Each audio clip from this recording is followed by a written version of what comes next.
All right, cool. So I did upload date the last week's class. It was mostly just us setting stuff up, but I think today's class will be more kind of important things, I suppose, with regards to record. So as I mentioned, the few things that we're gonna go through today is we are gonna, for one, I wanted to make sure that we're on the same page with in the guide that everyone has done these customized settings. The idea with this or customized VS Code, I'm not really a big thing about the theme. You can change the theme if you want. There's a lot of different themes that you could do. If you wanted to change them, you can go to preferences and then it's color theme. Yeah, preferences color theme, and you can change it to be whatever it is you want. Yeah, that's up to you. The ones though that the important one to me is adjusting the settings with command palette. And so command palette is what happens when you do Shift Control P. This drop down shows up. And then that's where now we can look up open user settings JSON. So I'm literally just going to type in open user settings JSON. And we can see, so right there is where it is. I'm going to click it. And so that's going to open up this settings.json. So this is just a file with settings that we can add. So that way we don't have to manually, I don't have to have you guys manually go through the VS Code settings and literally like switch things one by one. So like theoretically, I would have had you guys go here and change everything one by one. But because VS Code has a way that we can just input these within technically this is JSON, it's a hash. Basically, we can paste that in here. You do Control S to save it. And then now from now on, whenever you make a change or whenever you're doing anything, these settings will be followed basically. And so really one of the big things that I like here is this auto save right here, files auto save. So for example, if I go in here and I edit a file, we can see that there's a white little dot there because it's saying that there's some changes that I just did. And as soon as I click away, it automatically saved. And so I didn't have to manually do Command S or Control S. And so that's an example of one of the settings that I want everyone to have. And so pasting this in makes it so that way we don't have to manually do that. Yeah, cool. So yeah, so that's what I wanted us to do there. And then after that, the other thing that I quickly wanted to touch on were the VS Code extensions that I wanted you guys to install. And so in the guide, it does talk about extensions.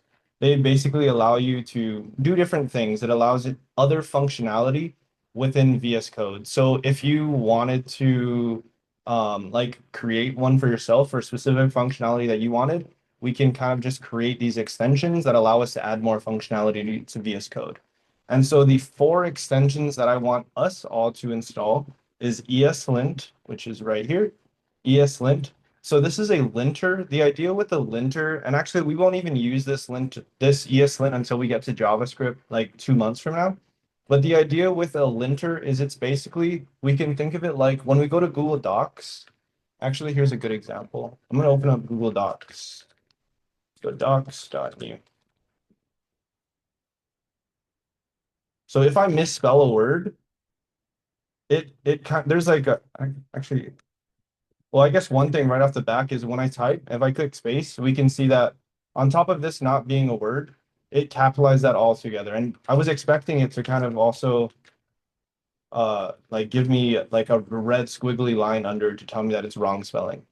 But I guess it's not, but that's fine. The idea with the linter though is it's us installing a linter, for example, Ruby, which is Rubocop. So if we go down here, not that one, this one, Rubocop, it basically is going to help us to make sure that our formatting when we're writing Ruby is what's it called, is right. If we make a misspelling mistake or something like that, this Rubocop extension is supposed to help us to make sure that we fix it, that we know that it's wrong. And that's the same thing for ESLint. ESLint's for JavaScript, Rubocop's for Ruby. And then Ruby LSP, this other extension right here. This extension's for helping us with different syntax highlighting and different things like that. Yeah, so it helps us to debug stuff. It helps us to make sure format. It's another kind of linting thing that kind of just helps us to write code.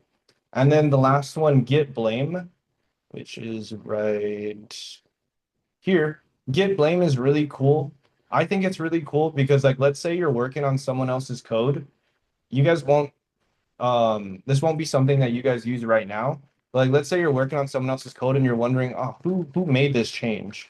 And so what you could do is like anywhere in this code, like I have my code on this my thing on this line, we can see I made that change 1 week ago. If I was to go to if this was someone else's file and someone else made that change, we'll be able to see exactly who made that change when they made that because of Git blame, which I think is really cool. Because like when you start working on the real job or like if you start working with other people, this is one way that you'll be able to tell what change they made and when they made it. Maybe this is a super outdated change. And so we can specifically see, oh, that was done years ago. We need to probably that's where this we need to update this or whatever it may be. But yeah. So those are the first couple things that I wanted to touch on. So it was making sure that our settings JSON for VS Code is set up, which that's in the guide in step 5 right here, settings JSON and how to open it up and how to save it and that stuff. And then the other thing was installing the correct extensions, which they're more or less nice to have, but I think that they can be helpful, which is exactly why that I would want you guys to do it too. Does anyone have any questions on those so far? All right, cool. So after that, really for the rest of the time, which as I mentioned, I'm gonna end class at 7 today, so that way we're not in too long because again, it's just an easing our way into it. I know some people have some stuff to take care of. I wanted us to quickly go through these like different terminal commands that we can use. And so that way and I have some practice exercises for you guys to try after I've went through the demo section. So that way I basically want you guys to get more familiar with the terminal.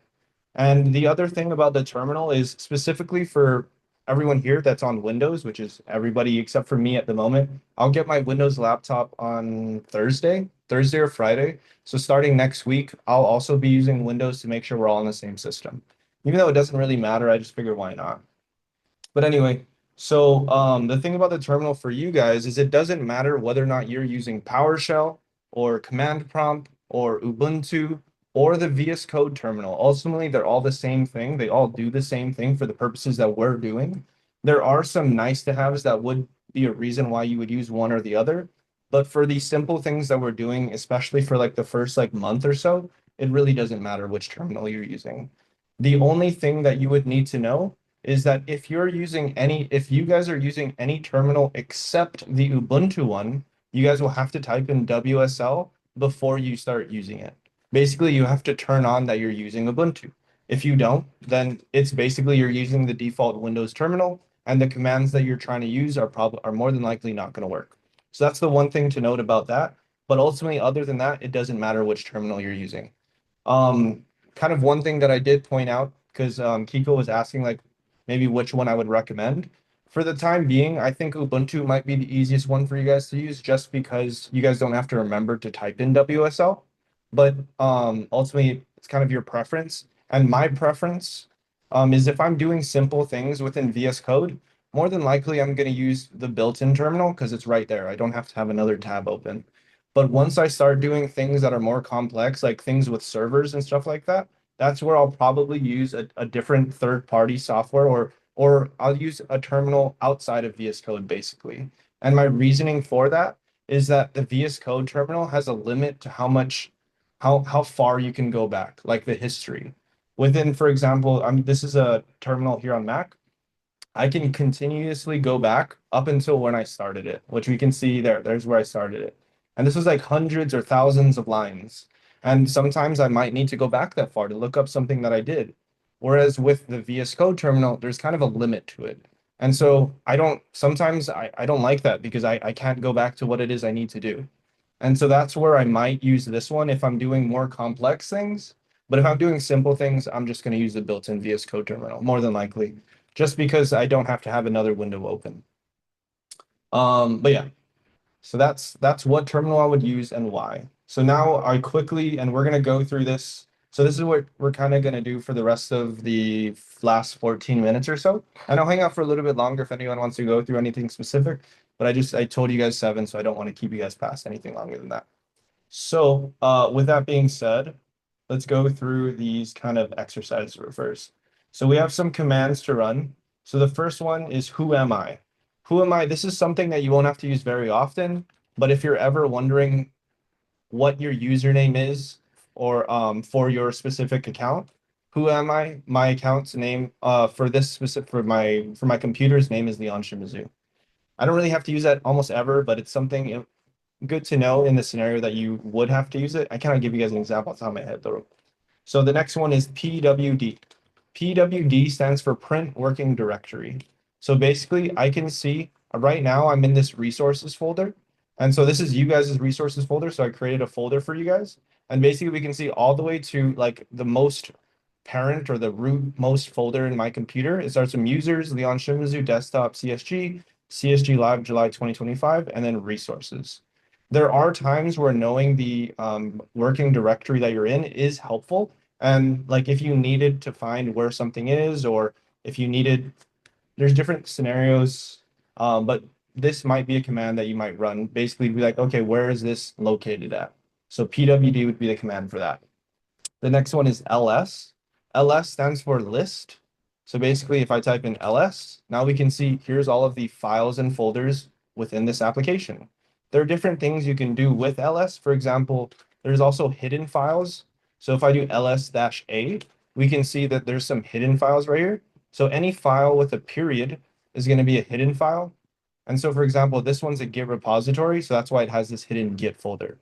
Don't worry about the -a, but I'm just showing you guys that. Really, I want you guys to understand ls. It's like if you're ever in a file and you're not sure what's in it, you can do ls. There you go. Now you can see what's inside of it. Another important one that I like is cd tilde. cd tilde is basically go back to the home directory. So basically it's going to go back to where it says tilde. So it's cd space tilde, and tilde is right above tab on the left side of number 1 on your keyboard. Now I click enter. Now I'm in the root directory of my computer. So now if I go ls, we can see all these different things that I have basically at the root directory. Yeah, we already did pwd. So cd dot dot. So actually, before we go cd dot dot, how to go into another folder. So cd stands for change directory. So let's say I wanted to go into my desktop because that's where my CSG folder is, my Code School of Guam. So I'm going to go cd space, and then I'm going to start typing in desktop. And then a really cool thing so one of the things that I had everybody here add, if we go to let's go to computer setup, guide to using the terminal. When we pasted in, where is it at? Oh, not guide to using the terminal. Let's go Windows terminal setup. So one of the things that I had everyone do here was run this command.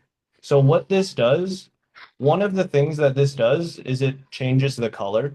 So you could change the color to something else that you want, if it's up to you ultimately. That's where we're setting the colors. But basically another thing that we do is we add tab complete. And so what I mean by tab complete is, so as I was mentioning, if I wanted to go into my desktop, for example, I would type in cd, and theoretically I would type in the whole thing, cd desktop. Now I'm in the desktop. However, one thing that we added with these when we did the terminal setup is we added tab complete. So that way, if I go cd and I don't even do capital D, I'm just gonna start sk and then whatever, I can just now, sorry, I can just now click tab, and that finished the rest of it for me. I really like using tab complete because I don't want to write out the whole file or the whole folder, sorry. To me, it's really helpful because a lot of times things might be worded or like have a long word, and I don't want to have to worry about spelling mistakes. So I'm just going to use tab complete to make sure that I don't have to worry about that. So I like using that. So cool. So anyway, cd space, and then I started typing in de whatever, and I click tab. Perfect. Another thing about tab complete that I want to share with you guys is that if there are multiple words that start with whatever it is you typed in. So for example, I can see that there's multiple things with the letter D. So if I click tab, we can see that now I have 3 options. So now as I start typing in something else to narrow it down further, only one of them has E. So now if I click tab, now it goes straight to desktop. If I went back and I did O, now there's 2 options for document or downloads. And so it'll kind of help you to figure out which one is which. You just make it a little bit more specific by finishing typing out the letters, and then you can finish the tab complete. Cool. So now I can do ls, and specifically I want to go into CSG. So I'm gonna go CD and I can start typing in CS, click tab, perfect, CSG. Now I can go LS, CD. I want to go into CSG-Live-July 2025. CD, oh, sorry, I already did CD. CSG, click tab. It completed it for me. I don't have to type that. Cool. So now I can go LS again. And so to go back to Slack, to go to that CD dot dot.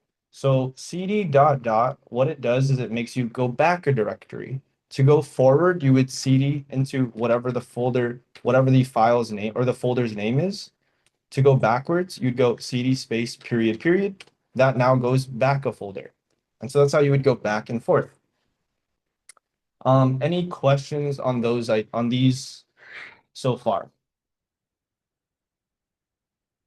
All right, cool. Okay. We have like 8 minutes. I did want to give you guys time to work through it, but so yeah, we already went through. I can quickly make a folder. Okay, I'm just gonna show you guys these real quick, and then I'm gonna let you guys try it out for like the last 5 minutes or so before I let you guys go. Okay, so I'm gonna go into test. Okay. Another thing that you guys will see me do is, as you guys saw, my thing keeps clearing. It's kind of a hotkey. I just do Command K, and Command K clears the terminal. I think it's Control. Should be Control for you guys. Anyway, so I want to make a folder, go inside, and yeah, I want to make a folder. So make a folder is make directory, mkdir. So for example, I go mkdir testing, whatever. Now if I do ls, so this test.rb was already in there, and so I created this folder for testing. So the cd into it, I'd go cd testing. Perfect. And another thing I can do is I can create a file. To create a file, you're going to use the word touch and then whatever you want to call that file.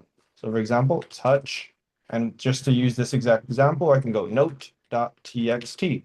Now if I do ls, now I have a file called note.txt. Another thing I can do is I can write to it. So basically I can put some text to it right now. So to kind of print out a file, you could use cat note.txt. Right now there's nothing in it.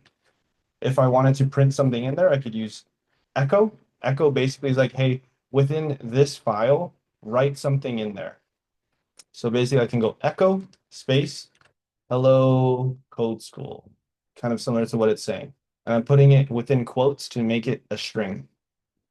And then I can go arrow, and then I want it to go into, I'm making this arrow being like, hey, put this text into note.txt. I click enter. Oh, did I change my quote? Echo. Oh yeah, I didn't put my end quote. Okay, cool. There you go. And so now if I do cat note.txt, now we can see that file says hello code school. Cool. Never mind about the move command. Yeah. And the only other thing now is, so now if I was to open up this folder, if I do open space period, here's that note.txt. If I open it up, here we can see, just to show you guys, it actually says hello code school, because we just said to write hello code school within note.txt. Okay. Yeah, sorry. I feel like that was kind of going through pretty quick.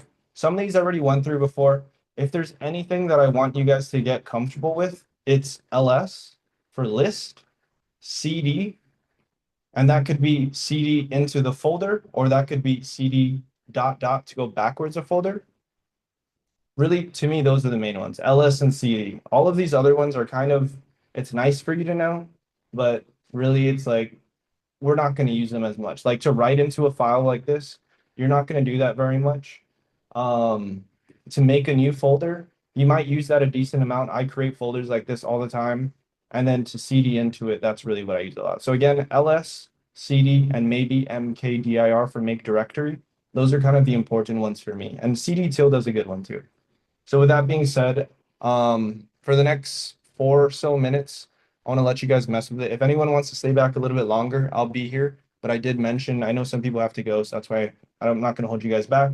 but I'll probably stay back for another like 10 minutes or so. So like to like 7:10 if anyone wants to be here. But yeah, so for the next 4 minutes or so, I basically want you guys to mess around with these commands. And you can start with Hey, module. Yes. sorry, good. Sorry. No, I was basically just gonna say you guys can start with module one, and then from there go down to the you try section for module two, etc. Going up to maybe module four. Yeah. What's up, Kiko? Um, Going back to the JSON settings. Yes. So I'm in my VS Code. Can you show me on your screen how you went and did it? Yeah. So actually, if we go back to the guide, I just want to make sure that it's here. Computer setup, VS Code, VS Code setup. Yeah, right here. So on Windows, it should be Shift Control P, and that brings up this drop down. Did it bring down that drop down for you? Yeah, Okay, perfect. And so then from there, you're that's just where I type it in. correct. Type in open user settings, JSON.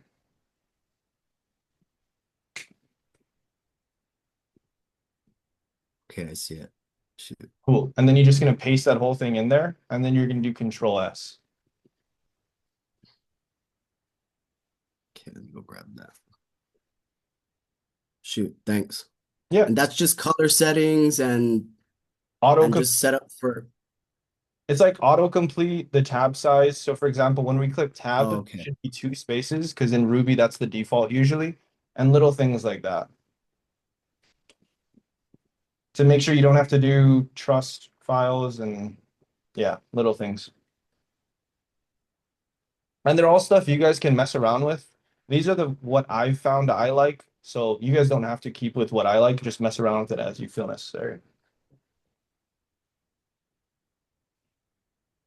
Cool. Is everyone was able to do the VS Code settings so far? Yeah, on top of the extensions. Perfect, perfect. Okay, cool. All right. Well, it's actually 6:58 already. So if anyone who has to head out, feel free. Again, I'll be here for like another probably 12, 15 minutes or so. For anyone else that has questions or because I did want to give you guys time to work through this and for me to kind of answer any questions you guys have or whatever. But yeah, you guys are good if you guys gotta go. Then sorry, Adrian, you got something? Oh, nothing. I was gonna say thanks. All right, catch you guys later. Good night. Yep. See you, Ron. See you, Adrian. Right.